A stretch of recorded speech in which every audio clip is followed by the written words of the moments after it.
Subscribe Muhammad Amjad Nadwi, Indian Islamic scholar.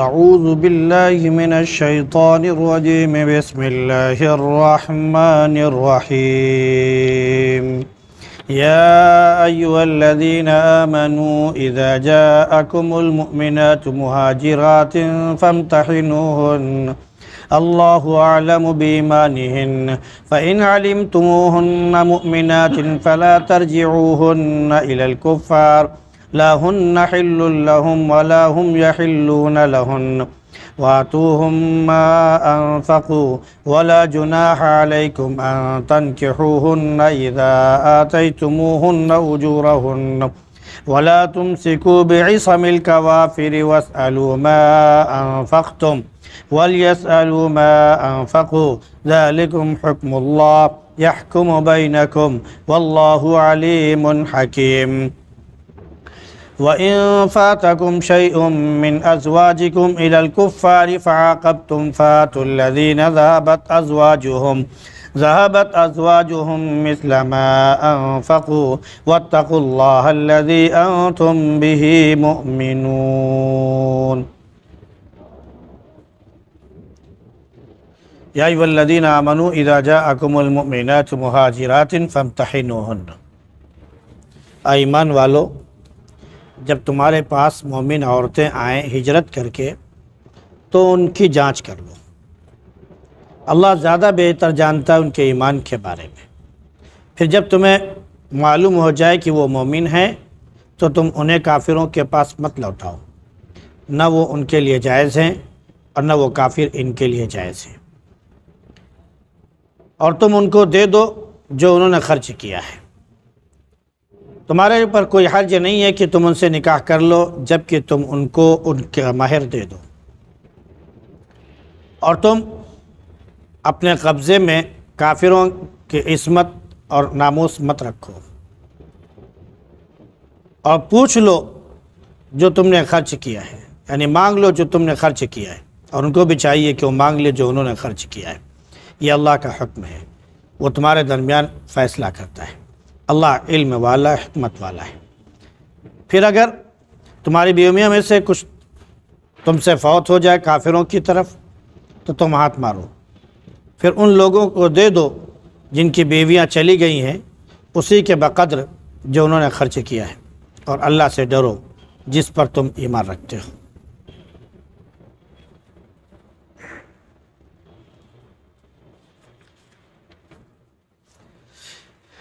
گزشتہ آیات میں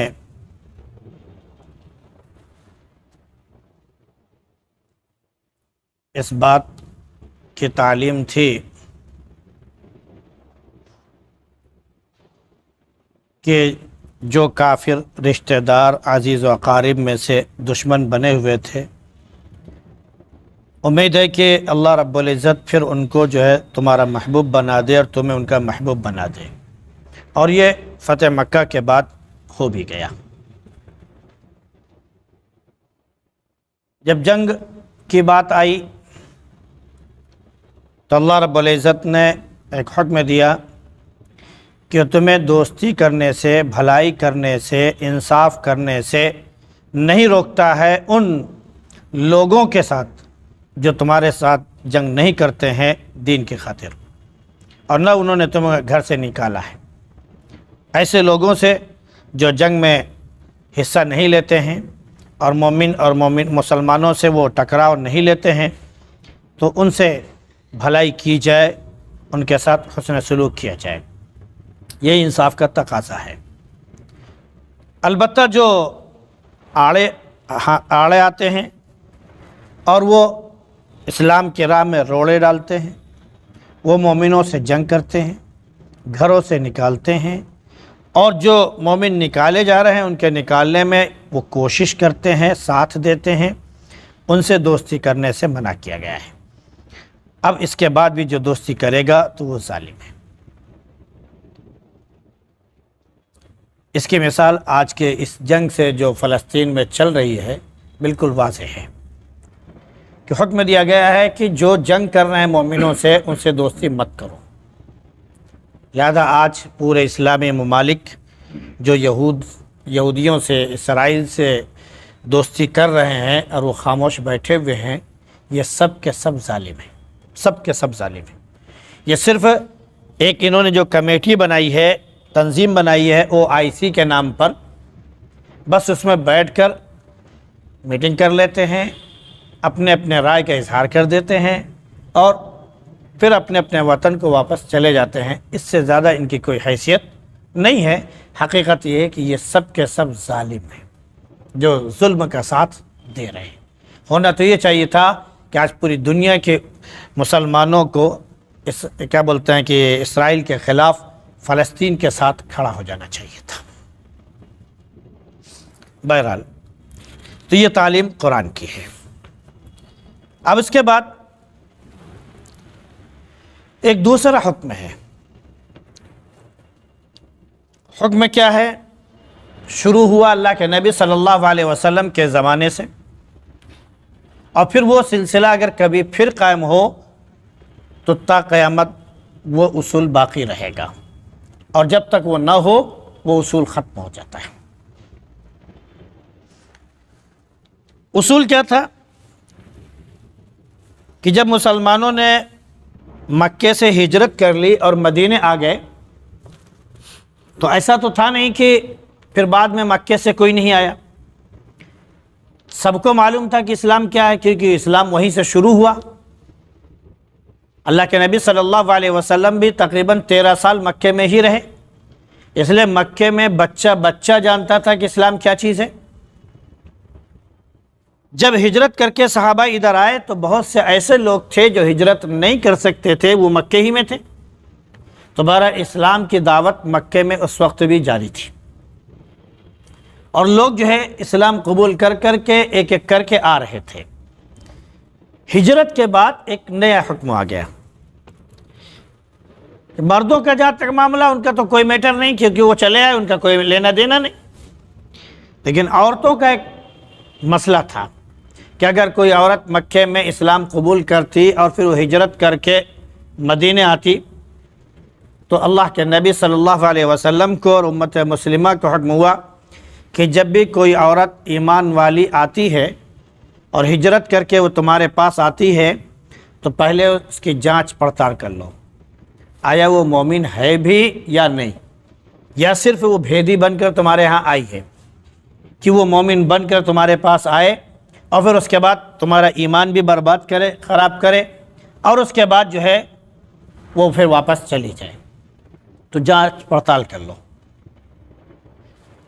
اب جانچ پڑتال کے لیے تو دل کا حال تو کوئی نہیں بتا سکتا، اس لیے دل کے بارے میں فیصلہ قرآن نے کیا بھی نہیں، بظاہر فیصلہ کیا گیا ہے کہ ظاہری طور پر اس کی جانچ پڑتال کر لو کہ وہ اقرار کرتی ہے یا نہیں، اللہ پر ایمان لاتی ہے، نبی کریم صلی اللہ علیہ وسلم کو آخری نبی وہ مانتی ہے۔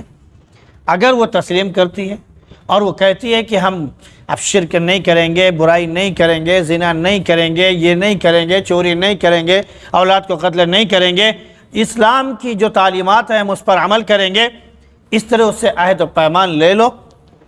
اگر وہ لیتی ہے اور خوش دلی سے لیتی ہے تب تو سمجھ جاؤ کہ وہ مومن ہے اور اس کو اپنے یہاں ٹھہرا لو، اور اگر اس میں وہ ہچکچاہٹ محسوس کرتی ہے تو یہ سمجھ جاؤ کہ ابھی اس کا ایمان پختہ نہیں ہے، وہ یہاں پر ایمان کی غرض سے نہیں آئی، مومن بن کر نہیں آئی، اسے واپس کر دو۔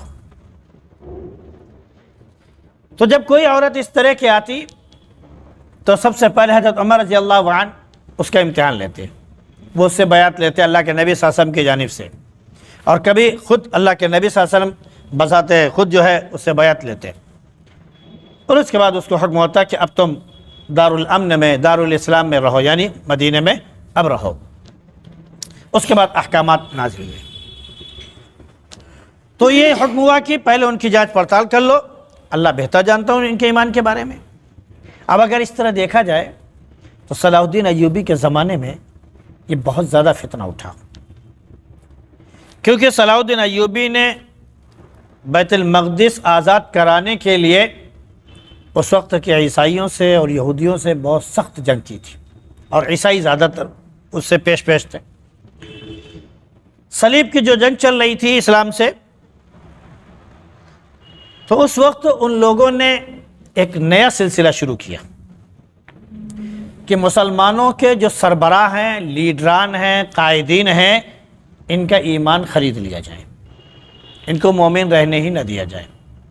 تو وہ اپنی لڑکیاں تیار کرتے، ان کو کلمہ پڑھاتے، ان کو نماز سکھاتے، ان کو دین سکھاتے، ان کو نماز سکھاتے، ان کو ساری چیزیں سکھاتے۔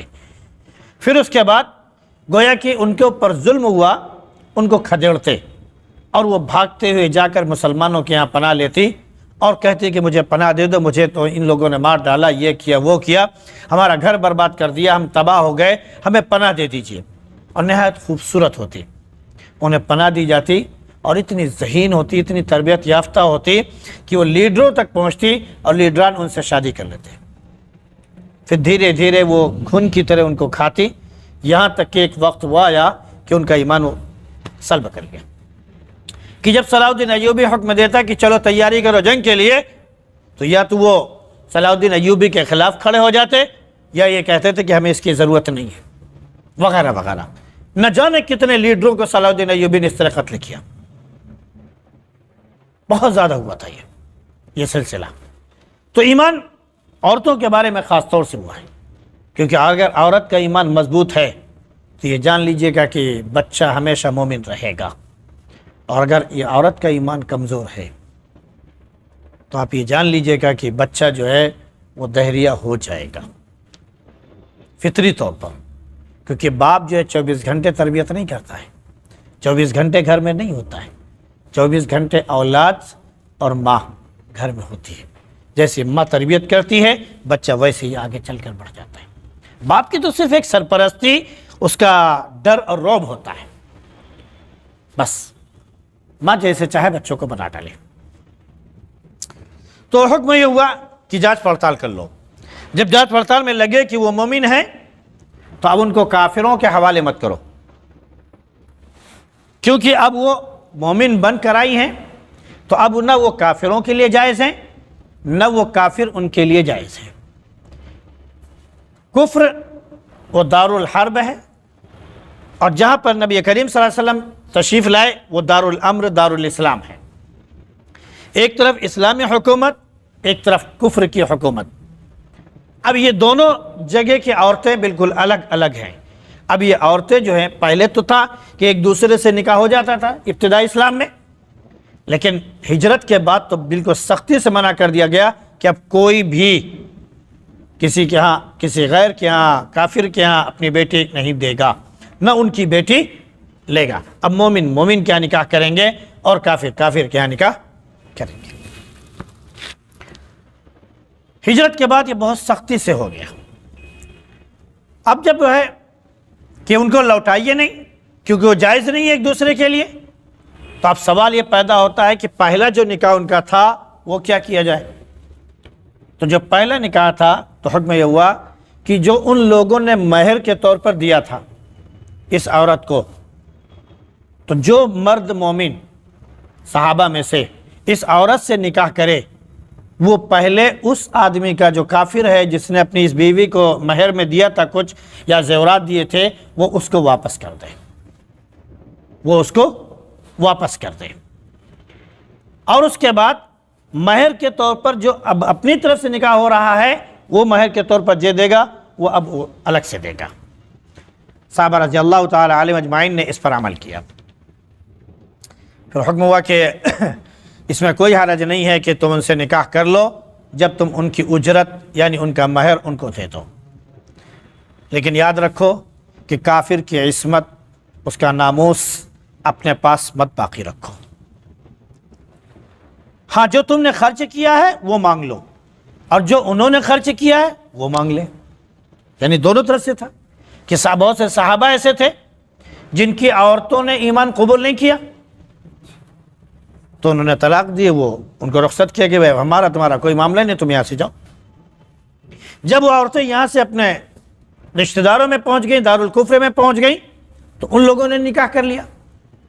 تو صحابہ کو حکم ہوا کہ تم نے چونکہ نکاح کیا ان کی عورتوں سے جو مومن بن کر آئیں، تو تم نے ان کا حق ان کو دیا، لہذا تمہارے ہاں کی عورتیں جو کافر تھی اور وہ وہاں چلی گئی ہیں، اور جس نے وہاں پر نکاح کیا ان سے تم مطالبہ کرو۔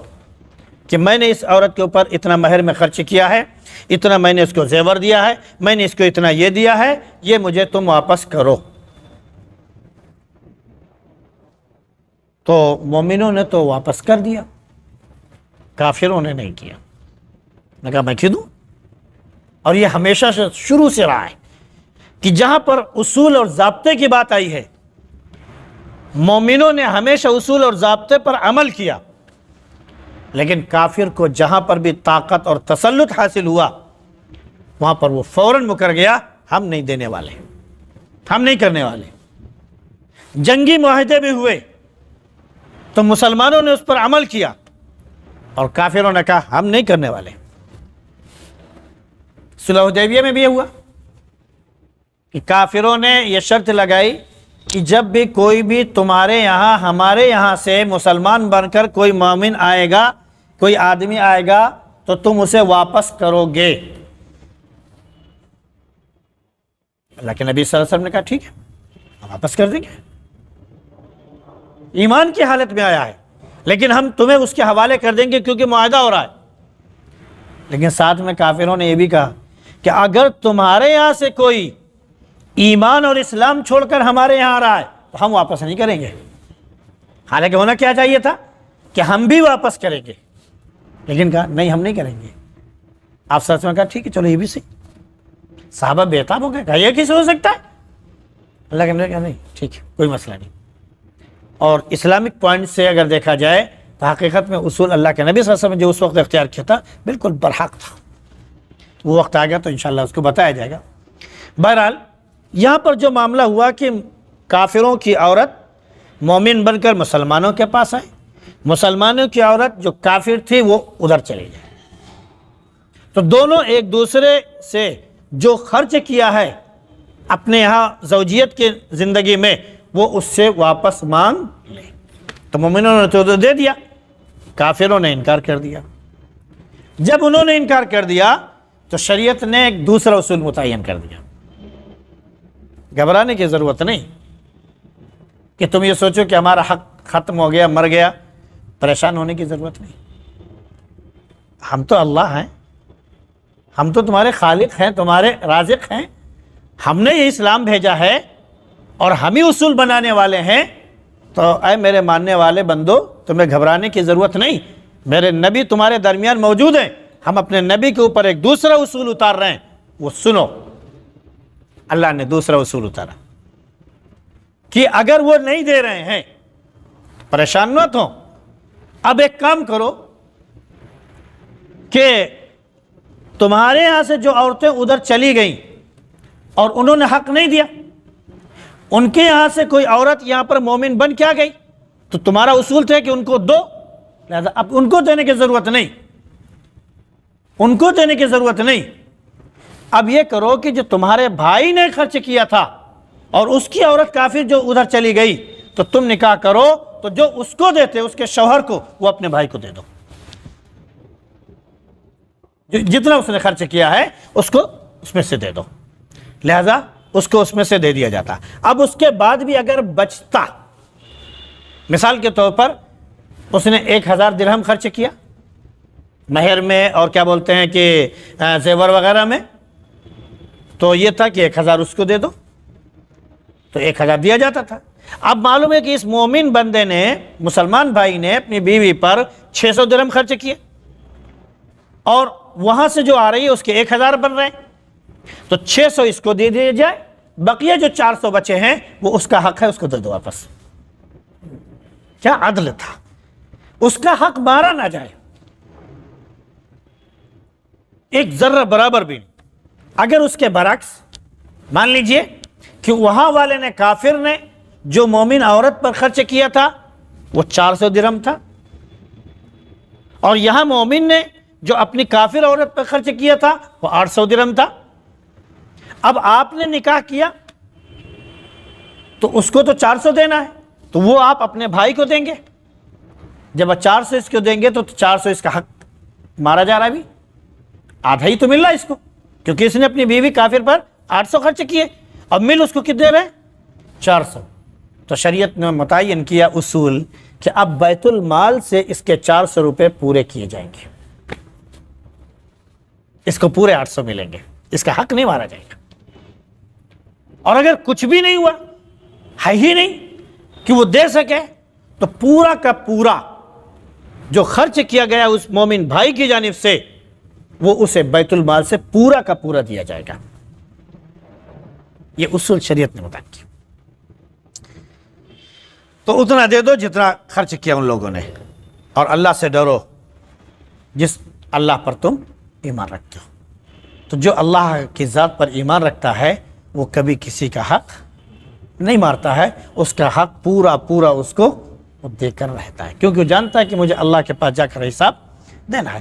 تو صحابہ کرام رضی اللہ تعالی علیہ اجمعین نے مکمل طور پر جیسے شریعت نے اصول لاگو کیے اس پر انہوں نے عمل کیا۔ اللہ آج ہم سب کو بھی ایسے ہی قرآن پر اور اسلام کی تعلیمات پر عمل کی توفیق نصیب فرمائے۔ سبحان اللہ بحمدہ، سبحانک اللہم وبحمدک، ونشہد ان لا الہ الا انت، نستغفرک ونتوب الیک۔